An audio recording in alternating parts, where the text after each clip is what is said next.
بسم اللہ الرحمن الرحیم۔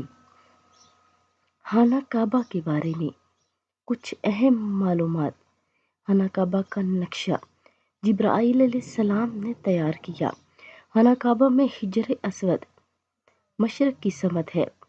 خانہ کعبہ کا طواف حجر اسود سے شروع ہوتا ہے۔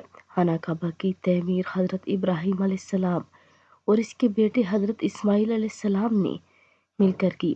خانہ کعبہ کی بلندی 54 فٹ 18 انچ ہے۔ 54 فٹ 8 انچ ہے۔ خانہ کعبہ تعمیر ہوئے تقریباً 4000 سال کا عرصہ گزر چکا ہے۔ خانہ کعبہ 5 پہاڑوں کے پتھروں سے تعمیر کیا گیا۔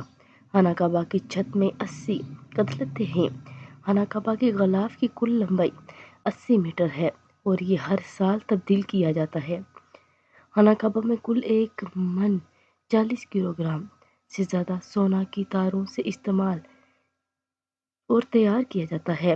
خانہ کعبہ کا غلاف پورے 1 سال میں تیار کیا جاتا ہے۔ خانہ کعبہ کی چھت کو کھولا نہیں جاتا، اس نئے غلاف کو پرانے غلاف پر چڑھا دیا جاتا ہے اور پھر جدید مشینوں سے پرانے غلاف کو کاٹ دیا جاتا ہے۔ خانہ کعبہ کی چھت کے اوپر سیدھے اللہ کا عرش ہے۔ یہ ہے خانہ کعبہ کے بارے میں کچھ اہم معلومات جو کچھ آپ میں سے کسی کو نہیں پتہ ہوں گی۔